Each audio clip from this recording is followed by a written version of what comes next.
اعوذ باللہ من الشیطان الرجیم، بسم اللہ الرحمن الرحیم۔ السلام علیکم عزیز طلباء و طالبات۔ آج ہم سیرت النبی میں سے، سیرت طیبہ میں سے دوسرا سبق اور اپنی کتاب کا 5واں سبق شروع کرنے جا رہے ہیں، جس کا نام ہے صبر و تحمل۔ عنوان کیا ہے؟ صبر و تحمل،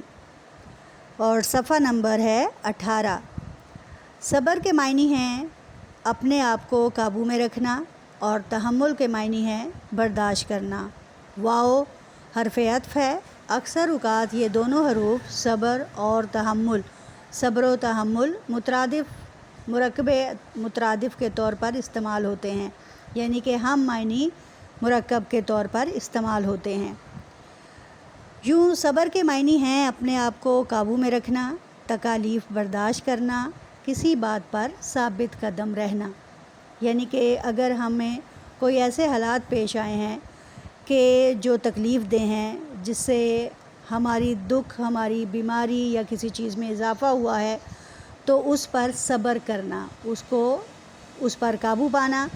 قرآن پاک سے صبر کے جو معنی معلوم ہوتے ہیں وہ یہ ہیں، یعنی ہر حال میں اپنے آپ کو قابو میں رکھنا، یعنی حالات اچھے ہیں تو بھی قابو میں رکھنا، یعنی کہ اگر خوشحالی ہے تو بھی اپنے آپ کو صحیح طور پر مسلمان ثابت کرنے کے لیے اعتدال کا راستہ اختیار کرنا، اور اگر تنگ دستی ہے تو بھی اللہ کی دی ہوئی اس تکلیف پر صبر کرنا، یعنی کہ ہمیں ہر حال میں اپنے آپ کو قابو میں رکھنا ہے، اپنے جامے سے باہر نہیں ہونا۔ اس کے علاوہ اس کا مطلب ہے مشکلات کا دلیری اور بہادری سے سامنا کرنا، یعنی کہ اگر ہم پر کوئی حالات ایسے پیش آ گئے ہیں، مشکلات آ گئی ہیں، تعلیم کے سلسلے میں، گھریلو اخراجات کے سلسلے میں، کوئی بیماری آن پڑی ہے، کوئی وائرس پھیل گیا ہے، بجائے یہ کہ ہم ان حالات میں پریشان ہو کر ہر کچھ چھوڑ کر بیٹھ جائیں، ہمیں ایسی حکمت عملی اختیار کرنی ہے کہ جس پر چل کر ہم اپنی قوم کو، اپنی امت کو، اپنے ملک کو اس درپیش خطرے سے باہر نکال لائے۔ اور اس کے ایک معنی یہ بھی بنتے ہیں کہ اسلام اور ملک کو درپیش خطرات کا جواں مردی سے مقابلہ کرنا، یعنی کہ اگر ہمیں خطرہ ہے، جیسے ساتھ ہی ہمارا ہمسایہ ملک ہندوستان ہے، جس کا ہر وقت یہ کام ہوتا ہے کہ وہ مسلمانوں کو، پاکستان کو تکلیف پہنچائے، چنانچہ ان کی طرف سے آنے والی تکلیف کو ایک حد تک برداشت کرنا، اور پھر ان کی تکالیف کا ان کی طرف سے دی گئی تکالیف اور ان کے حملوں کا جمع مردی سے مقابلہ بھی کرنا ہے، یعنی کہ پھر بزدلی نہیں دکھانی بلکہ ڈٹ کر دشمن کا مقابلہ کرنا ہے۔ اس کے ایک معنی یہ بھی ہیں کہ ایمان اور نیکی پر قائم رہنا، اور ان کے پھیلانے میں اللہ تعالیٰ کی رضا کے لیے کوشش کرنا، یعنی کہ اگر اللہ تعالیٰ کا ہم نے کوئی کام نیکی کا شروع کیا ہے اور اس دوران ہمیں بہت ساری تکالیف پیش آ رہی ہیں، ہمارے پاس فنڈز کم ہو گئے ہیں، ہمارے لوگ ہماری بات نہیں سنتے، یا حالات ایسے ہیں کہ گھر والے ہمیں باہر نہیں نکلنے دیتے، تو آپ کسی بھی طریقے سے اپنے آپ کو اس قابل بنائیں کہ آپ اس نیکی کے کام کو جاری رکھ سکیں، کیونکہ اس میں مقصد ہے اللہ تعالیٰ کی رضا کا، اللہ تعالیٰ کی خوشی کا اور دین کی سربلندی کا۔ میرا خیال ہے ان تمام پہلوؤں سے آپ کو صبر و تحمل کے معنی اچھی طرح سے سمجھ آ گئے ہوں گے۔ اب ہم چلتے ہیں، قرآن مجید جو ہے وہ ہمیں صبر و تحمل کی کس طرح تلقین فرماتا ہے۔ صبر سے متعلق قرآنی تعلیمات ہینڈ آؤٹس آپ کے سامنے چل رہے ہیں۔ سورۃ البقرہ آیت نمبر 155 اور 156۔ اس کا میں آپ کو لفظی اور بامحاورہ ترجمہ اور ساتھ ہی اس کی تفسیر بھی سمجھاتی چلی جاؤں گی، تاکہ آپ کو اس سے پتہ چلے کہ ہم نے کن حالات میں صبر کرنا ہے، اور اللہ تعالیٰ نے قرآن مجید میں ہمارے ان ممکنہ پیش آنے والے خطرات اور پیش آنے والی تکالیف کا ذکر کر کے ہمیں اس پر صبر کرنے کی تلقین فرمائی ہے۔ ارشاد فرمایا ہے اللہ تعالیٰ نے، وَلَنَبْلُوَنَّكُمْ بِشَيْءٍ مِّنَ الْخَوْفِ وَالْجُوعِ وَنَقْصٍ مِّنَ الْأَمْوَالِ وَالْأَنفُسِ وَالثَّمَرَاتِ وَبَشِّرِ الصَّابِرِينَ الَّذِينَ إِذَا أَصَابَتْهُم مُّصِيبَةٌ قَالُوا إِنَّا لِلَّهِ وَإِنَّا إِلَيْهِ رَاجِعُونَ۔ وَلَنَبْلُوَنَّكُمْ اور لا ضرور، نبلونکم ہم تمہیں آزمائیں گے، بشیئن چیزوں کے ساتھ، من الخوفی چیزوں میں سے، خوف میں سے کچھ چیزوں کے ساتھ، بشیئن چیزیں، من الخوفی خوف سے یعنی تھوڑے سے ڈر سے، والجوعی بھوک سے، ونقص اور کمی سے، من الاموالی مالوں میں، والانفسی اور ہماری جانوں سے، والثمراتی اور پھلوں میں نقصان سے، وبشر الصابرین تو اللہ تعالیٰ کیا فرماتے ہیں، پس اس معاملے میں اور خوشخبری سنا دیجئے، خوشخبری ہے الصابرین صبر کرنے والوں کے لیے، الذین یہ وہ لوگ ہیں، اذا جب اصابتہم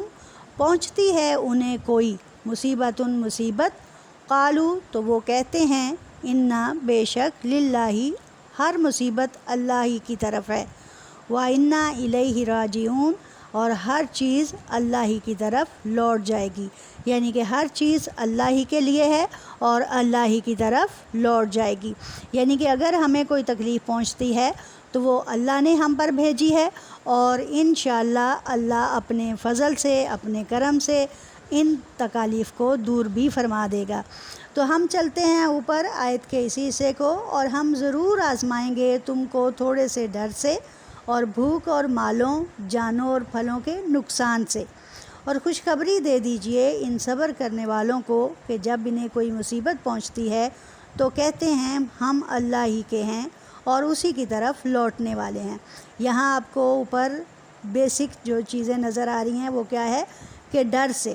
من الخوفی والجوعی یعنی کہ تھوڑے سے ڈر سے، یعنی کہ ہم گھبرا جاتے ہیں، ہم پر کوئی ایسے حالات پیش آتے ہیں تو ہم ڈر جاتے ہیں، گھبرا جاتے ہیں کہ ہائے اللہ کیسے ان کو قابو میں کریں گے، کس طرح اس چیز کو برداشت کریں گے، والجوعی اور بھوک سے، یعنی کہ کسی حد تک ہم سے رزق اگر چھین لیا جائے، ہمیں دکھ پہنچے تو ہم صبر کیسے کریں گے، ونقص اور کمی سے، من الاموالی اور مالوں سے، یعنی مالوں میں اگر کمی واقع آ جاتی ہے، ہم نے کوئی کاروبار شروع کیا ہے اور اس میں کوئی تکلیف آ جاتی ہے، اس میں کوئی کمی آ جاتی ہے، ہمارا منافع خاطر خواہ نہیں ہوا، تو اس صورت میں بھی ہم نے صبر کرنا ہے اور اللہ تعالیٰ سے اس سلسلے میں مدد مانگنی ہے، والانفسی اور بعض اوقات ہماری جانوں کو نقصان پہنچ جاتا ہے، ہم بیمار ہو جاتے ہیں، ہم پریشان ہو جاتے ہیں، اور اس حالات میں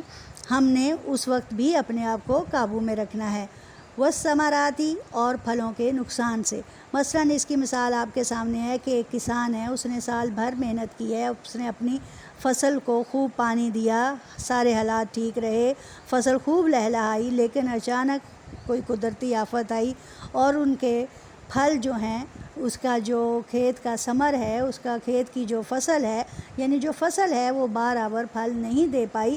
تو کیا ہوا، اس نقصان سے بھی اللہ تعالیٰ ہمیں کسی حد تک آزمائے گا، یعنی کہ اللہ تعالیٰ ہمیں اس نقصان سے بھی بچائے گا، اور اس حالات میں اگر ہم قابو پائیں گے تو ہی ہم اس چیز پر چل پائیں گے، وبشر الصابرین اور ایسے حالات میں جب ہمیں ہماری جانوں کا بھی نقصان ہو جائے، ہمارے مالوں میں بھی نقصان ہو جائے، یہ ہر ایک پر طرح طرح سے آتے ہیں، ایک ہی وقت پر ایسی چیزیں نہیں آتی، لیکن اگر آ بھی جائیں تو بھی ہم نے کیا کرنا ہے، صرف اور صرف صبر کرنا ہے، یعنی کہ کسی حد تک اپنے خوف پر قابو پانا ہے، ہم نے بھوک اور مشکل حالات میں اپنے آپ کو قابو میں رکھنا ہے، اور اگر ہماری جانوں اور ہمارے پھلوں، ہماری فصلوں میں کوئی ایسی بیماری آ گئی ہے، کوئی تکلیف آ گئی ہے، تو ہم نے اس کو بھی قابو میں رکھنا ہے اور اس پر صبر کرنا ہے، اور اللہ تعالیٰ کیا فرماتے ہیں کہ جو لوگ صبر کرتے ہیں ان کے لیے بہت بڑی خوشخبری ہے، کیونکہ اللہ تعالیٰ کیا فرماتے ہیں، نبی کریم صلی اللہ علیہ وآلہ وسلم کا بھی اس میں ارشاد ہے کہ اگر مومن کو کوئی ایک کانٹا بھی چبھتا ہے تو اللہ تعالیٰ اسے آخرت میں اس کا ضرور اجر دے گا۔ تو یہاں پہ ہے کہ صبر کرنے سے اجر ملتا ہے، جب ہم واویلا کریں گے، جب ہم یہ کہیں گے کہ ہائے اللہ کیا ہوگا، یہ اللہ نے ہم پر کیا کر دیا، ہم پر ظلم ہو گیا، کہ جیسے کسی کی فوتگی ہوتی ہے، یہ جانوں کا نقصان ہے، ٹھیک ہے، تو ہم کیا کہتے ہیں کہ ابھی تو اس کی عمر نہیں تھی جانے کی، یہ کیسے مر گیا، یعنی ایسے حالات کہ ہم کفریہ کلمات کی طرف آ جاتے ہیں، کیونکہ اللہ تعالیٰ کیا فرماتا ہے، ہر چیز میرے لیے ہے، میں نے ہی بنائی ہے، میں نے ہی تم لوگوں کو دی ہے، میں نے تم لوگوں کو اس کا مالک بنایا ہے۔ آج اگر اس میں کسی قسم کی کوئی کمی آئی ہے یا میں نے ان کو واپس لے لیا ہے تو بجائے یہ کہ اس پر صبر کیا جائے، تم لوگوں نے واویلا شروع کر دیا ہے۔ اس لیے اللہ تعالیٰ نے جو لوگ صبر کرتے ہیں ان کے لیے بہت بڑی خوشخبری سنائی ہے۔ اور پھر اللہ تعالیٰ فرماتا ہے یہ وہ لوگ ہیں کہ جن پر اگر کوئی مصیبت آ جائے تو وہ کیا کرتے ہیں، اس کو میری ہی طرف گردانتے ہیں اور میری ہی طرف لوٹاتے ہیں، اور یہ بات اچھی طرح جانتے ہیں کہ بے شک ہر چیز میرے ہی لیے ہے، میں نے ہی بنائی ہے اور میں نے ہی آپ لوگوں کو دی ہے، اور اگر میں چھین لیتا ہوں تو یہ پھر میری ہی طرف لوٹنے والی ہے۔ آپ لوگ سارے جانتے ہیں کہ اللہ تعالیٰ نے اس کائنات کو بنایا اور اس کائنات کو سجایا، ہماری تعلیم و تربیت، ہمارے کھانے پینے کا بہترین بندوبست فرمایا۔ اگر ہم یہاں اعتدال نہیں کرتے تو اللہ ہم سے ان چیزوں کے اسراف کی وجہ سے، ان چیزوں کو فضول کرنے سے، ان میں کچھ بھی بے اعتدالی کرنے سے ایسی چیزیں ہم سے چھین بھی لیتا ہے، ہمیں آزماتا بھی ہے۔ چنانچہ اس حالت میں بھی ہم نے صرف اور صرف اس چیز کو اپنا مطمع نظر بنانا ہے کہ ہر چیز اللہ کے لیے ہے اور اسی کی طرف لوٹ جائے گی۔ اس آیت سے یہ ثابت ہوا کہ تمام آزمائشوں اور مشکلات میں اپنے آپ کو اللہ کے سپرد کر دینا اور اس سے گلے شکوے نہ کرنا صبر کہلاتا ہے۔ جو میں نے اوپر آپ کو بات سمجھائی، ایک دوسری آیت میں اللہ تعالیٰ کیا فرماتے ہیں، الذین، یہ وہ لوگ ہیں، صبر کرنے والے، یعنی صبر کرنے والے وہی لوگ ہیں، وعلی ربہم، اور اللہ پر، ربہم، اپنے رب پر، یتوکلون، وہ توکل کرتے ہیں، یعنی صبر کرنے والے اللہ ہی پر توکل کرتے ہیں، اللہ ہی پر بھروسہ رکھتے ہیں۔ انہیں اس چیز کا کامل یقین ہوتا ہے کہ جو کچھ بھی ہم پر پیش آ رہا ہے وہ ہمارے اللہ کی طرف سے ہے۔ اگر انہوں نے کچھ ایسا خود کیا ہے جس کی وجہ سے ان کے مال میں کمی آئی، جس کی وجہ سے ان کی صحت خراب ہوئی، تو اس میں وہ اپنی غلطی کو سدھارنے کی کوشش کریں، اور اگر ان کو یہ کوئی بھی مصیبت پیش آ جاتی ہے تو اس پر توکل کریں کہ اللہ تعالیٰ ہی کی طرف سے ہے، اور بھروسہ رکھیں کہ انشاءاللہ اگر حالات پہلے سے نہیں ہیں تو یہ حالات بھی مستقل نہیں رہیں گے، اللہ ہمیں ضرور اس تکلیف سے نکالیں گے۔ اگلا آپ کے پاس ایک ہیڈنگ آ رہی ہے، مایوس نہ ہوں، یعنی اس کا مطلب ہے کہ حالات کیسے بھی ہوں ہمیں اپنے اللہ سے مایوس نہیں ہونا، نا امید نہیں ہونا، کیونکہ اللہ تعالیٰ کیا فرماتا ہے، لا تقنطوا من رحمت اللہ، اللہ تعالیٰ کی رحمت سے نا امیدی نہ کرو۔ اس میں کوئی شک نہیں کہ اللہ تعالیٰ سب کچھ دینے والا ہے، مگر اس کے لیے محنت کرنے کی ضرورت ہے، اور محنت کے باوجود بھی اگر انسان کسی معاملے میں ناکام ہوتا ہے، یعنی بار بار کوشش کرتا ہے اور بار بار ناکام ہوتا ہے، تو اس کو اللہ کی طرف سے ایک آزمائش سمجھنا اور خوشی سے برداشت کرنا چاہیے۔ بندہ نا امید نہ ہو بلکہ اپنی محنت جاری رکھے اور اس وقتی ناکامی کو اپنے مستقبل کے لیے کامیابی کا زینہ سمجھے۔ یعنی اس میں ایک اور آیت، ان لیس للانسان الا ما سعی،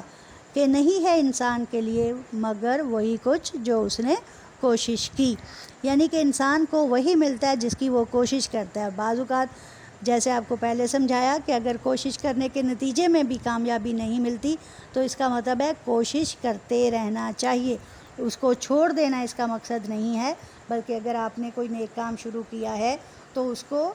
کرتے رہنا چاہیے، اور اس حالات میں کہ آپ پر مختلف تکلیفیں آ رہی ہیں آپ اس کو برداشت کریں۔ اگلا ٹاپک ہے ہمارے پاس، اترائیں نہیں، یعنی کہ اگر یہ بھی ایک صبر ہے کہ انسان خوشی اور خوشحالی میں، یہ وہی بات جو میں نے اوپر آپ کو سمجھائی کہ یہ بھی صبر ہے کہ انسان خوشی اور خوشحالی میں اپنے آپ کو قابو میں رکھے۔ اس کی میں ایک مثال آپ کو دیتی ہوں، جیسے ہم نے مہینہ بھر روزے رکھے، خوب متقی رہے، عبادات کرتے رہے، سحر و افطار میں بہترین نظام، قرآن مجید کی تلاوت میں تسلسل، ان تمام کاموں کے کر لینے اور محنت کے بعد جب عید کا دن آتا ہے تو ہم لوگ کیا کرتے ہیں، ہر چیز کو بلائے طاق رکھ دیتے ہیں، ہم لوگ ہر طرح کی بیہودگی شروع کر دیتے ہیں، ہم لوگ گانے بجانے ان چیزوں کی طرف، فضول باتوں کی طرف، نماز فوراً ترک کر دی اور ان سب چیزوں کو چھوڑ کر جی بس ہم نے 1 مہینہ عبادت کر لی. یہ 1 مہینہ عبادت کرنے کا مقصد ہے کہ اپنے باقی کے پورے 11 مہینے جو ہیں وہ بھی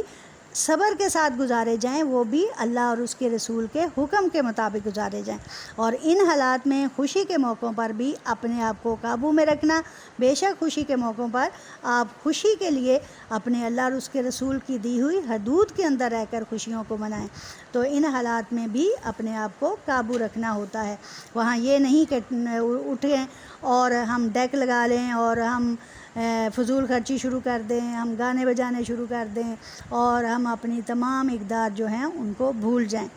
بسا اوقات لوگ خوشی اور خوشحالی میں قابو سے باہر ہو جاتے ہیں اور بجائے اس کے کہ وہ اللہ کی نعمتوں کا شکر ادا کریں، اللہ کی نعمتوں کی بے قدری کرتے ہیں اور فخر و غرور کا اظہار کرنے لگتے ہیں. اس لیے اسلام نے ہر حالت میں خواہ وہ خوشی کی ہو یا پریشانی اور تکلیف کی، صبر کرنے کی تلقین فرمائی ہے.